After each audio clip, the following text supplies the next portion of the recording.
My name's Theo. I'm going to present today about the state of interoperable blockchains. The thing about blockchains is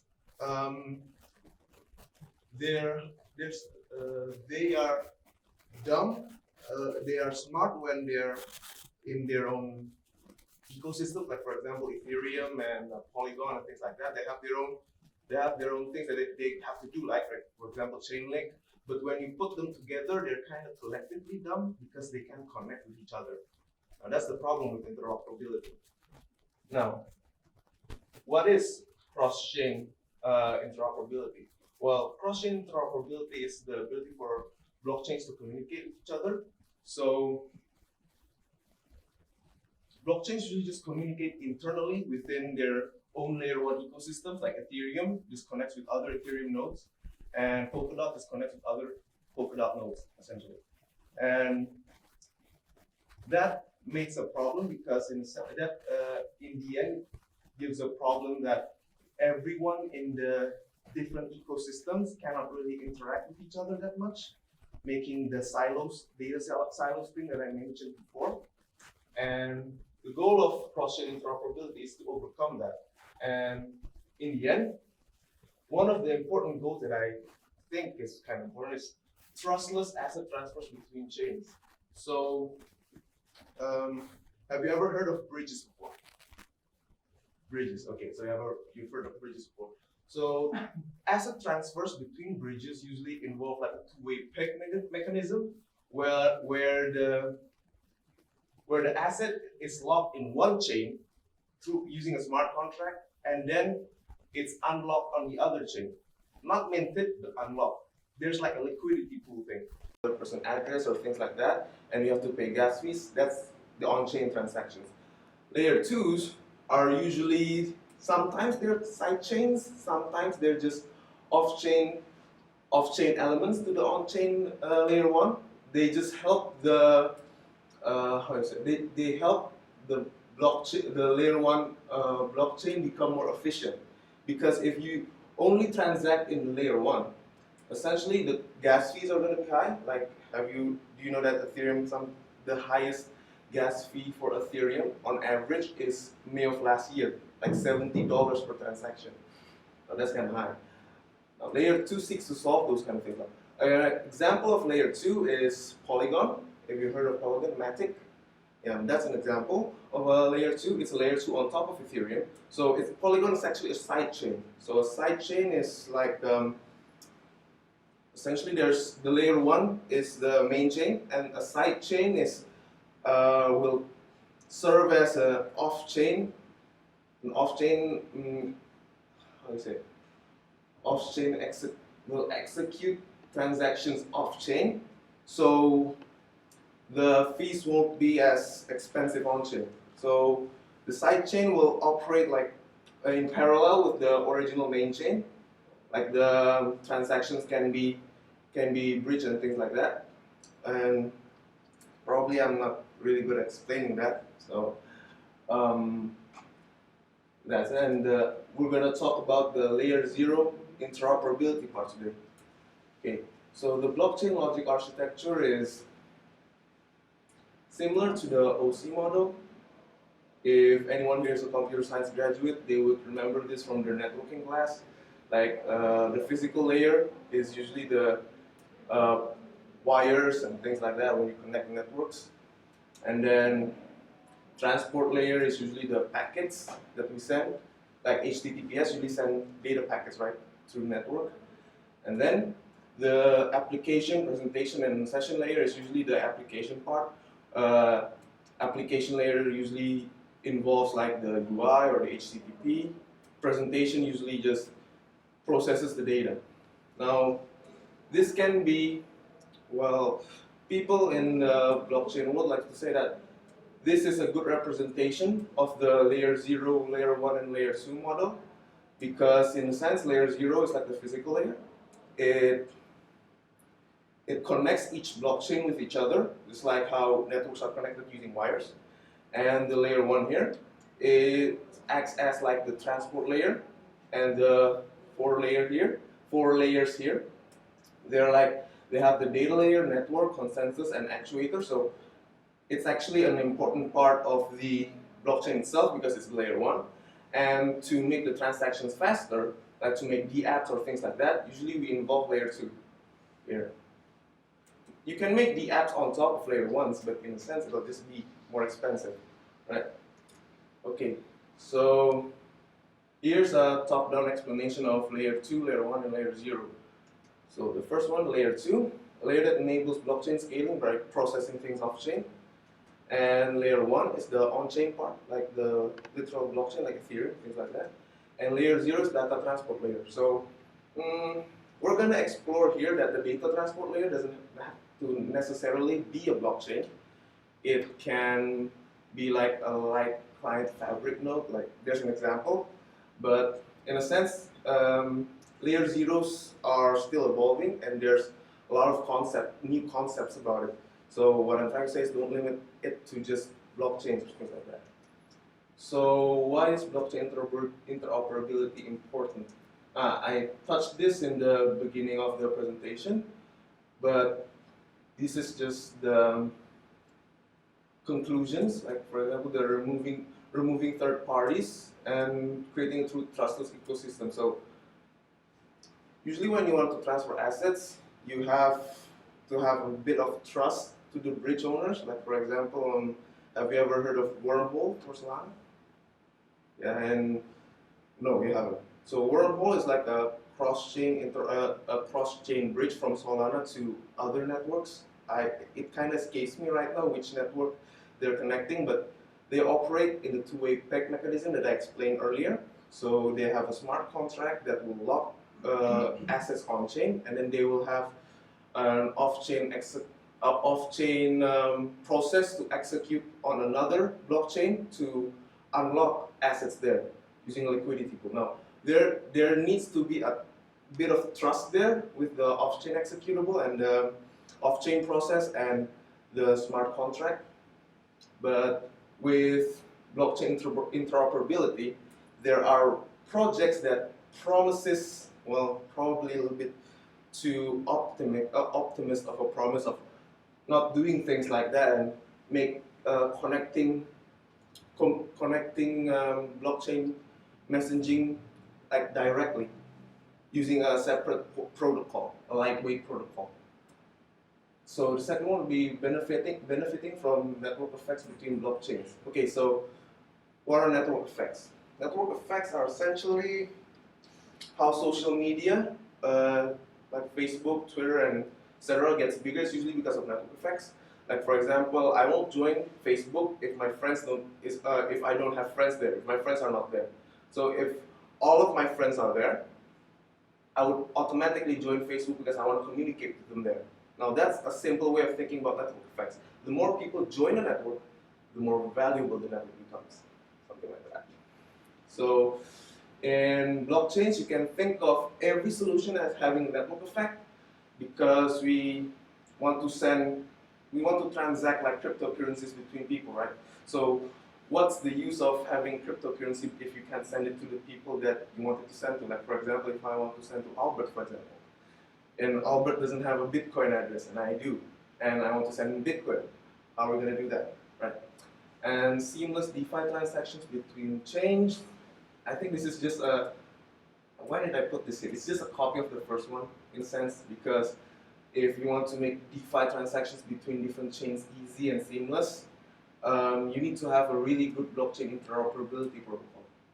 And lastly, get around data silos of each blockchain. The whole collectively dumb but singularly smart thing, where blockchains need to, if blockchains connect with each other, they don't really have much commonality to like make good decisions and things like that. Now, to create a true trustless ecosystem, you would need like a private, secure, non-KYC transactions, and you need to remove the need for checks, centralized exchange. I should have written this out. Checks is for centralized exchange. KYC is know your customer. So private, secure, know your customer transactions, removing the need for centralized exchanges from your cross-chain transactions.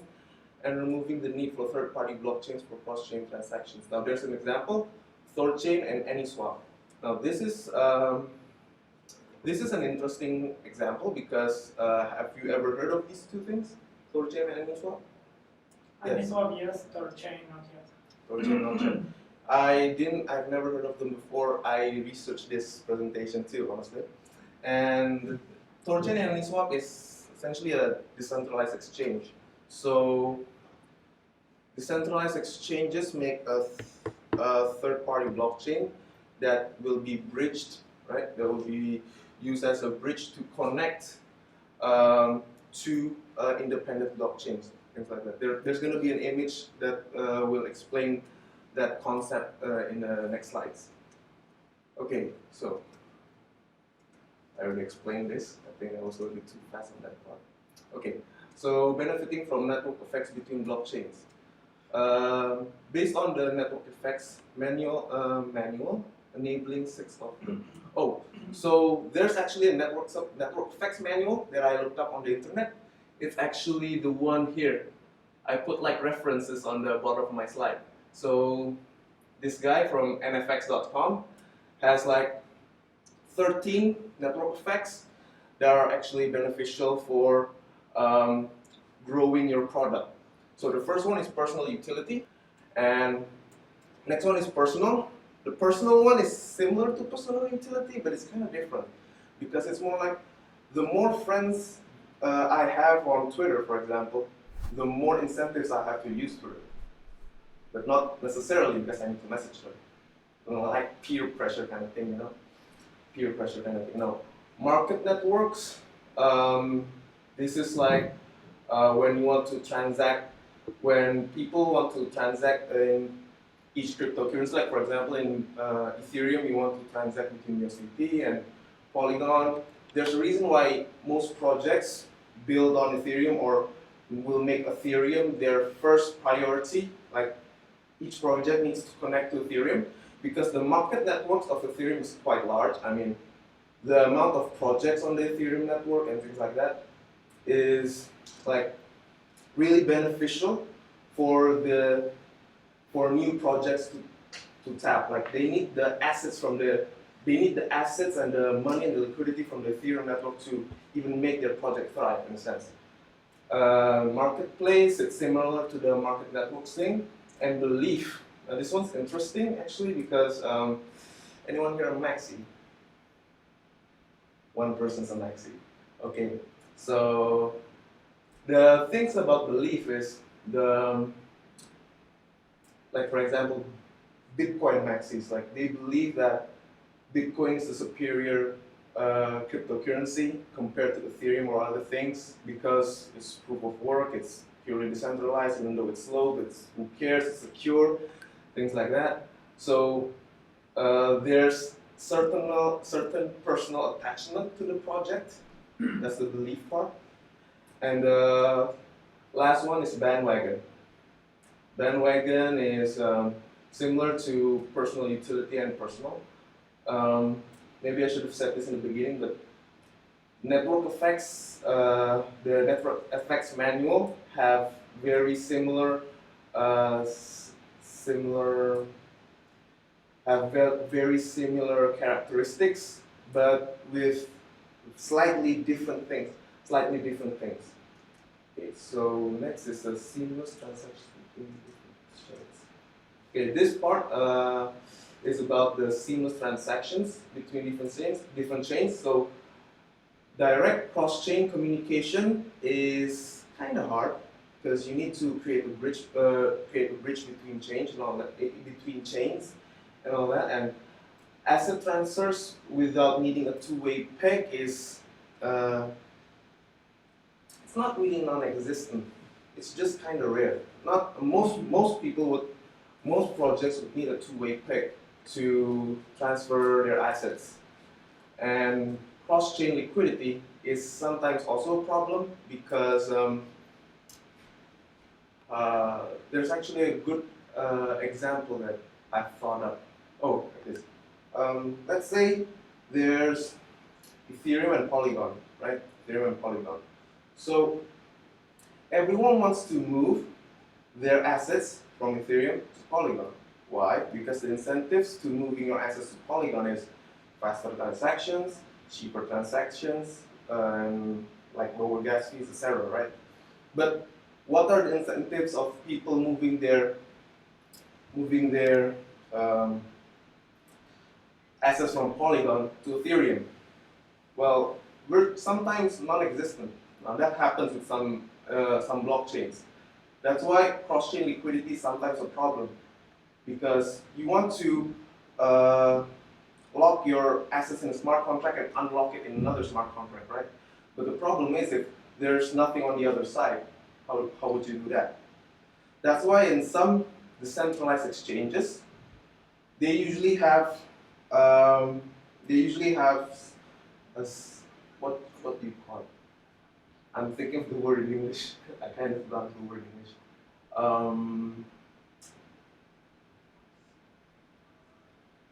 They have not promotion. Incentives. That's the word. They give incentives for people to transact, for example, from Polygon to Ethereum. The example of those kind of incentives are like, for example, if you want to transact from Ethereum to Polygon, there's like a certain fee that you need to pay. But if you want to transact from Polygon to Ethereum, it's free. So you incentivize people to move their assets to Ethereum from Polygon in that way.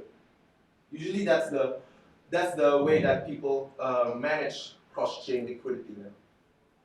Until the seamless DeFi transactions are played out. So there are a few blockchain interoperability projects. I'm just going to mention 6 of them, but there's actually kind of more. I didn't have time to research more, and I was afraid it's going to be too project-centric if I focused on more than 6. So the first one is obviously Polkadot. Second one would be Cosmos, Atom. Third one would be Avalanche subnet. Fourth one is Octopus near. Have anyone heard of this one before? Yes. Well, a bit of disclaimer. My company, the company I work for, makes blockchains on top of Octopus and near. So I might be a little bit biased. Just keep that in mind. Well, I don't know. I don't know if I'm biased, but I'm just saying keep that in mind. Fifth one is fifth one is layer 0. So layer 0 is not the layer 0 that we discussed earlier, like blockchain infrastructure thing. No, it's like there's a project called Layer 0 Labs. It's funded by Binance, if I'm not mistaken. And the sixth one is OneChain. Now this one is very interesting. Not because technology or things like that, because I never really heard of this one before, and it's not actively used anywhere outside of China, as far as I know. Because the Reddit posts are usually mentioning that the OneChain is used in Chinese state projects, things like that. Can you tell a little bit about the last one?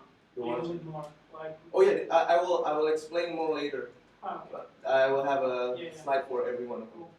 So there's 6, right? But which one is actually the best? Well, not the best, but how do you compare each one, right? So the first one would be, let's talk about Polkadot. So Polkadot is blockchain interoperability project that seeks to connect the entire blockchain ecosystem into one unity, one united ecosystem. The fact that I use one united ecosystem will make sense later on. They usually connect multiple application-specific blockchains, custom application blockchains called parachains. So this is how, essentially in a nutshell, this is how Polkadot works. So there's one relay chain here.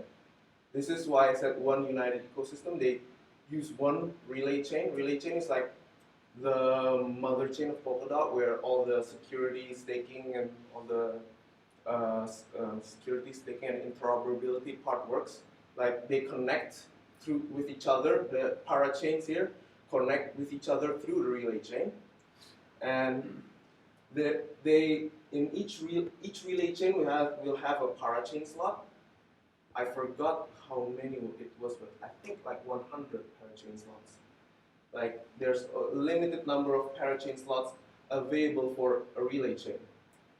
And there's also a parachain bridge slot, like for example, they want to bridge somewhere else, like for example, Ethereum or to Polygon or things like that. Now, to be a parachain in Polkadot, you need to go through like a few phases.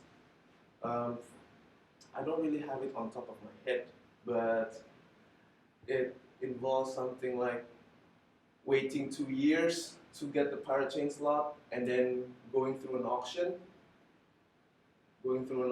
to get their parachain slots in a sense. And then mostly like that. I forgot the rest. I should have studied that more, honestly. And there's parathreads. Now, the difference between parathreads and parachains is mainly because parachains are very expensive and time-consuming. There's a parathread model where each Polkadot substrate-based Polkadot blockchain can connect to the main relay chain in a pay-as-you-go basis. Like, for example, you can think about it like cloud infrastructure in a way, but for blockchain and security and stuff. So they connect, each blockchain will connect to the parathread slot, and they will pay for every validations per block, if I'm not mistaken. I think it's per block. Yeah. And that's essentially how Polkadot works. They just unite everything in one blockchain, and they will connect with other blockchains through their bridges here. Okay, so here's the summary of what Polkadot is. So Polkadot uses a hub and spoke model. This hub and spoke model is, the hub is the relay hub and the spokes are the parachains, And the mother hub is called a relay chain. Child processes are like the independent blockchains, custom blockchains are called parachains, limited to 100 parachains. It has a shared security model, and you are required to join their shared security model. Now this is different, not like other blockchains in this list. And there's about, last important part. Currently there's only one hub. For Polkadot. So there's, as of today, there's only limited to like 100 slots for parachains. For a blockchain interoperability project, that's a really low number, but I don't know, Polkadot seems successful, so let's see how it goes. Next one is Cosmos or Atom. So what is Cosmos? So the easy way to think differently between Cosmos and Polkadot is, well, Polkadot seeks to unite them in one ecosystem. Cosmos seeks to create an ecosystem, so there are multiple hubs interconnected to each other. They have a similar hub and spoke model, but instead of Polkadot, where they only allow one hub, Cosmos have multiple hubs in a sense. So this is how, this is like example of hub, and this is like the parachains, but in Cosmos they call it zones, hub and zones. In Polkadot they call it relay chains and parachains, but in Cosmos they call it hub and zones. So there would be a zone for every independent blockchain that's not built using Cosmos's Tendermint framework, like for example Bitcoin and Ethereum. Maybe I should explain Tendermint a bit. So Tendermint is like the company behind Cosmos, as far as I know. And usually people call the Cosmos framework like Tendermint blockchains because they have their own Tendermint. The difference is they can have interconnected hubs. The shared security is also optional, unlike in Polkadot. So Polkadot forces you to use their shared security model, while Cosmos is like, yeah, bro, you can do your own thing if you want, things like that. And next one would be Octopus. Yeah. I thought it should be Avalanche first. I think I arranged the slides the slide arrangement is kind of weird. Okay, so we're gonna jump to Octopus. So Octopus is, just think of it like Polkadot but on Near, because Octopus uses Polkadot's substrate framework and attaches it to the Near blockchain. So they have the same interoperability features as Polkadot because they essentially use the same framework, but they're on near. Essentially, they're like that. And they also currently have one hub, but the thing about them is they don't have a limit on the number of parachain slots. But in Octopus, they call it app chains, application-specific blockchains. Oh, the buzzwords. Buzzwords everywhere, man. So, yeah, this is it. Okay, so this is how the Octopus network works. Okay, the interesting thing about Octopus is that it's not an independent blockchain. It's a smart contract that connects the blockchain. So it be a sidechain on near. So every app chain on the Octopus network ends up being like a sidechain on the near protocol. Octopus itself is not a blockchain. It's a smart contract. The smart contract is this one here, the Octopus relay. So the Octopus relay will have like another bridge to the app chain ecosystem here. And each app chain ecosystem will have like their own applications and things like that, and will be connected to the Octopus Explorer here. They also have their Oct tokens, and the Oct tokens can be used as a validator here.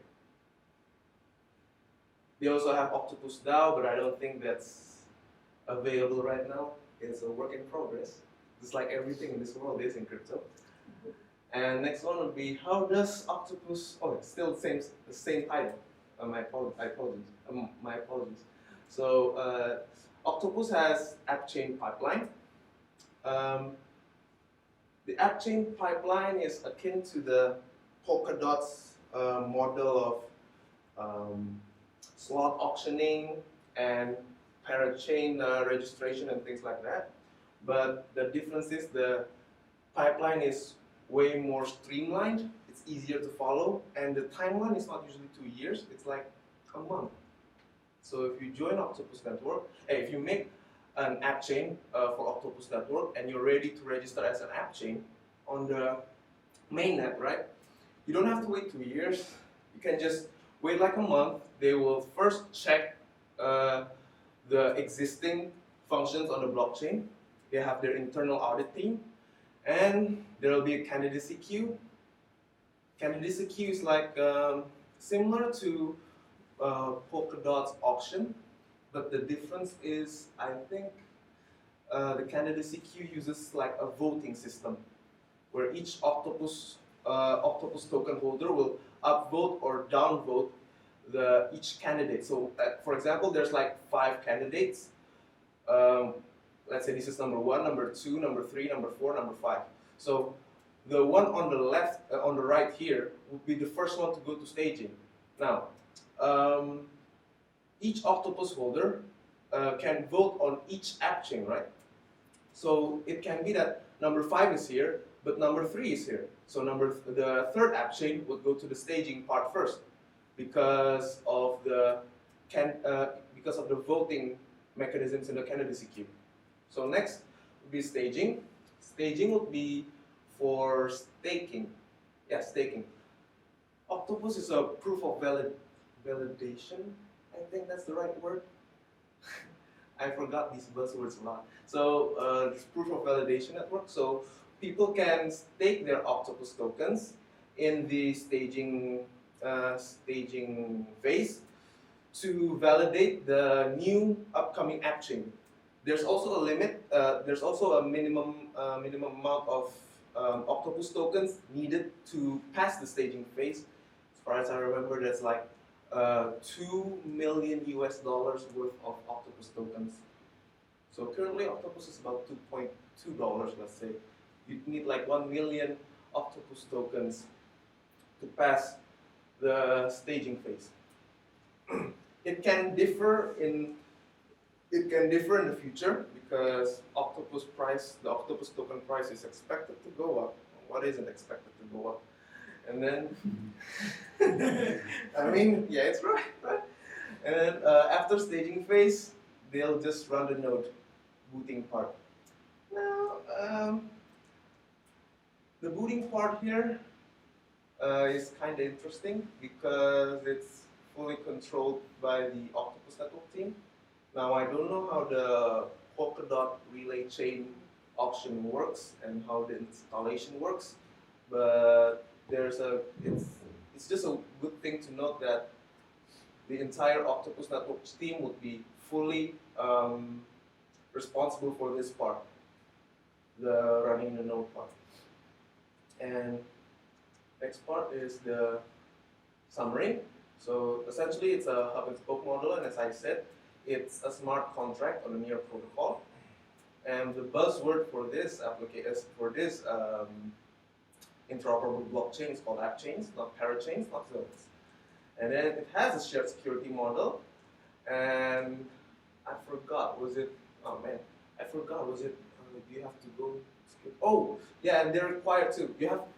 You have to use their security model because it was important. It was the fourth phase. So this is like the shared security part where people stake their Octopus tokens to make to secure the app chain in a sense.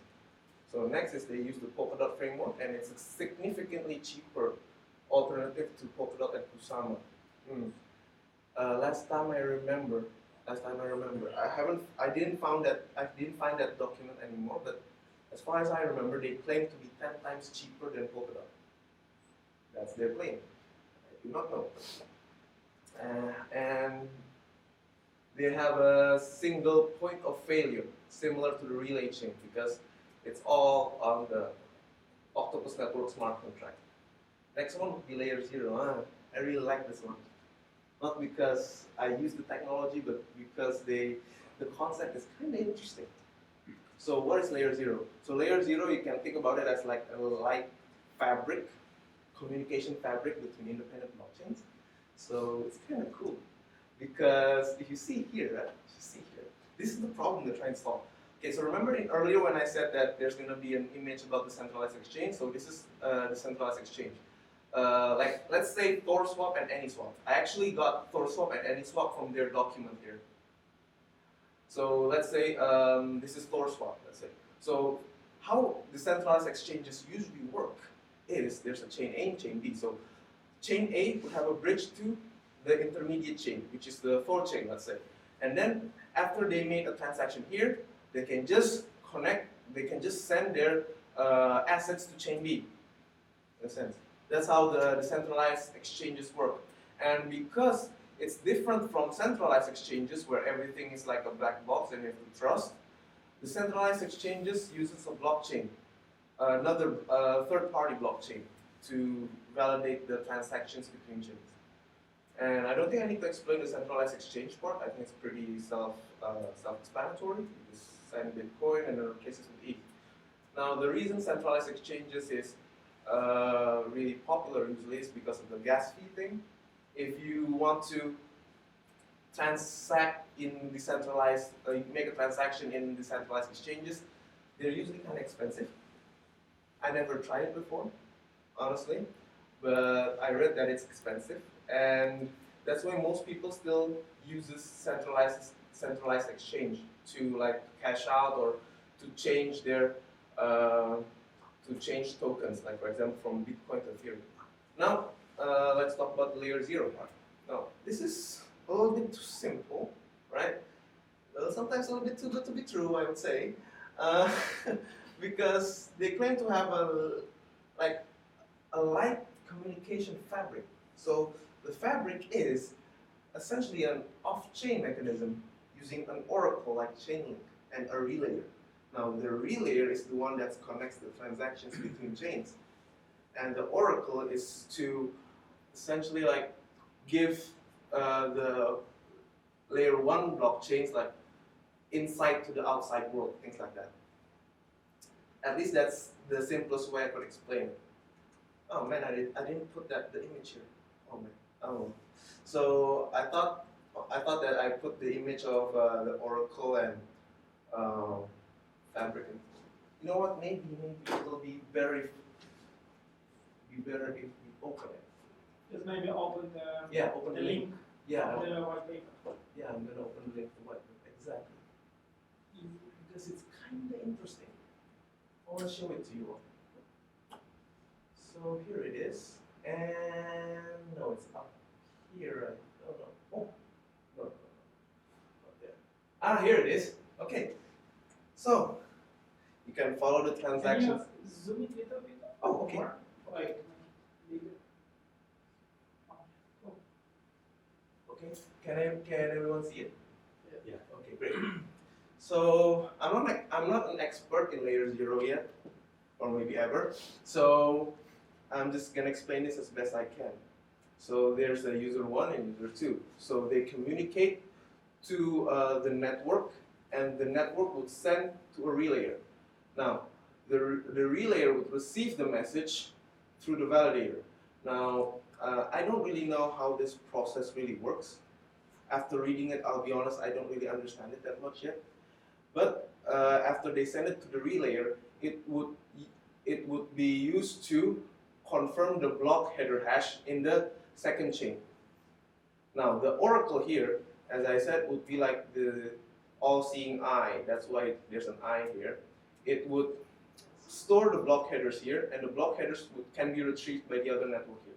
So essentially, the connections would be the block header connections would be going through the oracle, and the relayer would be how you say it, like transporting the packets in a way. It's kind of an interesting concept that I haven't had a chance to wrap my head around, because it's very different from the two-way peg mechanism. It's just really different from the two-way peg mechanism. Okay, let's just continue slideshow. So here's the summary. What time is it? Oh shit, 5 more minutes. Okay, I'm gonna be a little bit faster so you guys can go to the chain link event. So layer 0 summary.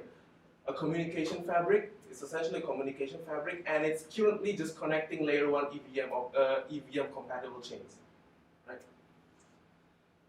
It doesn't have a shared security model, and it makes trustless message deliveries, whatever that means, without a third-party blockchain. In a sense. Okay, now let's continue to Avalanche. So Avalanche is like a ecosystem of networks. I don't think it has a hub and spoke model. So this is how it works. So this is an image from the official Avalanche docs. So there's like an exchange, platform, and a contract chain. And the Avalanche subnet, a connection of multiple blockchains, is this one, I think. Platform chain. They have custom chains here. Yeah. So in a sense, each custom chain would be interconnected using, as far as I remember, they use something like Connex. I could be mistaken. I think they use Connex. Connex is like an interoperability protocol in EVM, Ethereum Virtual Machine. And they use it to connect between custom chains. So a custom chain here can connect to a custom chain here, and they don't have to go through the platform chain, as far as I know. So the Avalanche subchain is mainly EVM compatible, don't have a shared security model, and they don't have a hub and spoke. But essentially the concepts are similar to the previous 4, and I don't think we need to go too much of a deep dive in that. The last one, OneChain.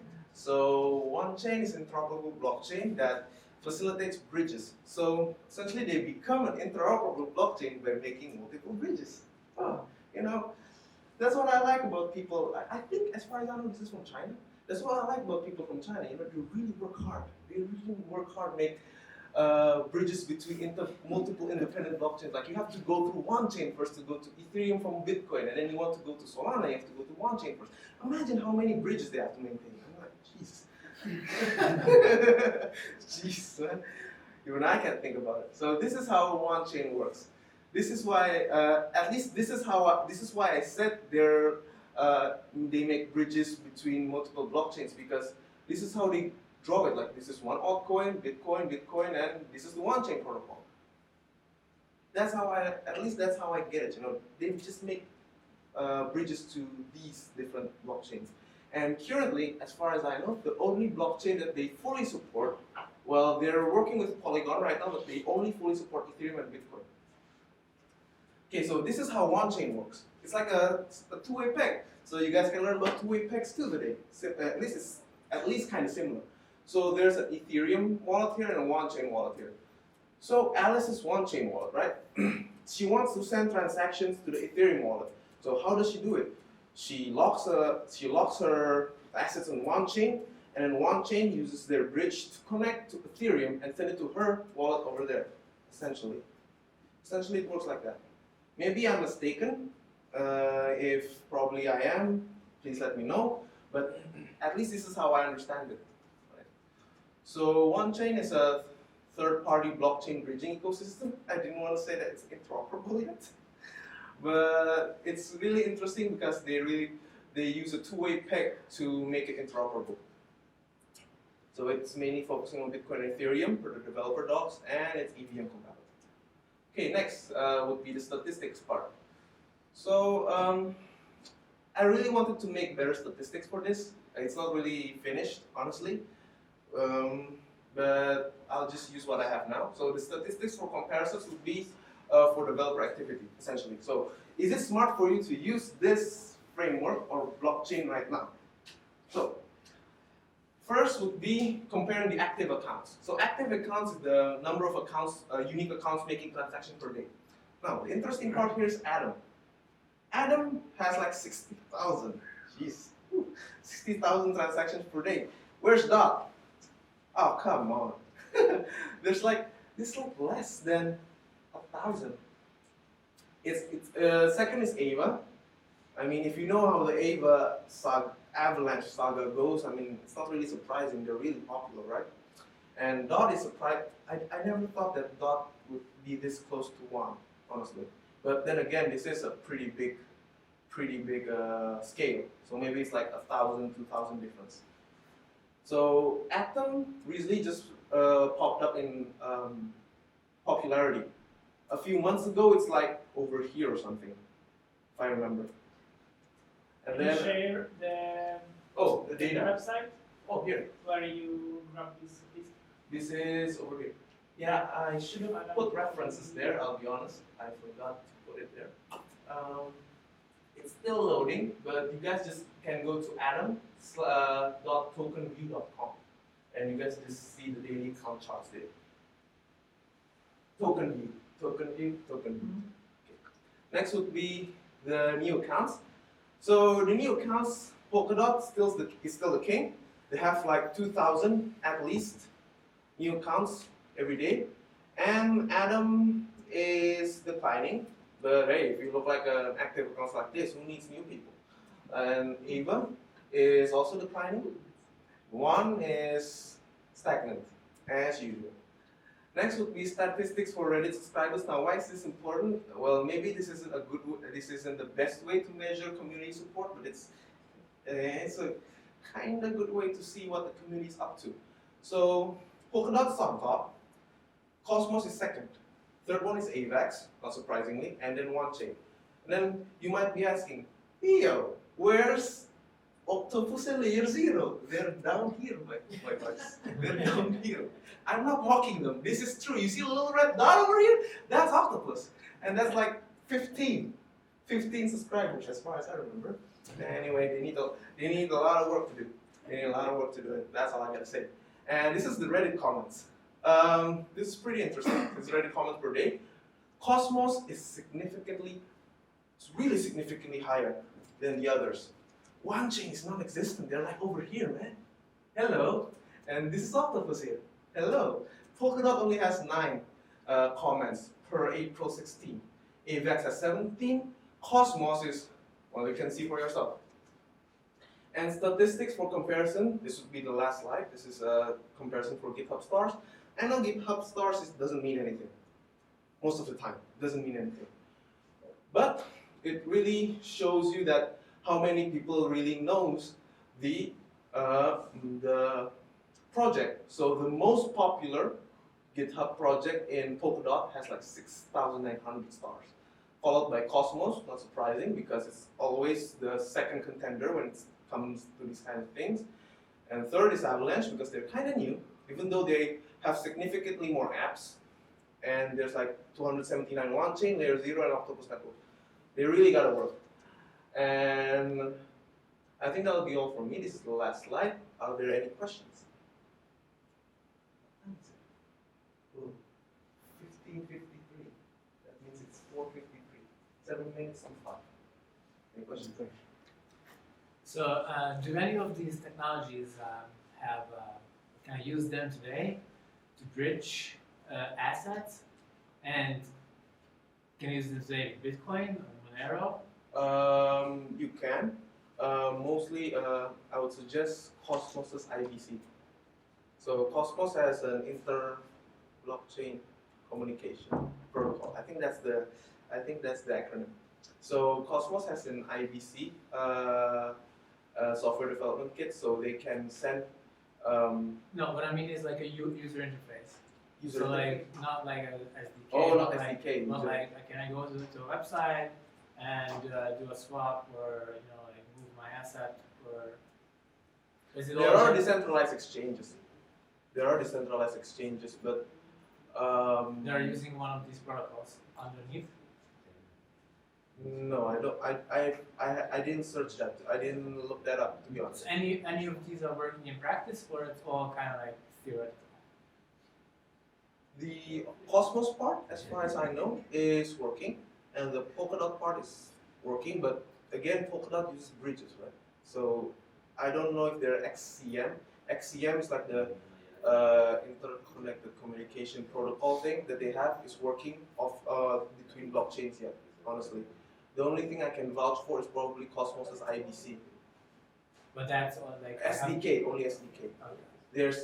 I'm really sorry. I didn't put that in my head that I should search for that. Maybe it'll be good. So the for next step would be is that someone builds a UI and then uses the APIs of one of these, Yes. so that you can move your coins, tokens, assets. Yes. Essentially, maybe there is, but probably it's just a very niche project that I should really Google really hard. But I don't know. Any other questions? No. Okay. There's no questions. That will be it for today. Thank you everyone for coming, and I hope I will see you in the next one.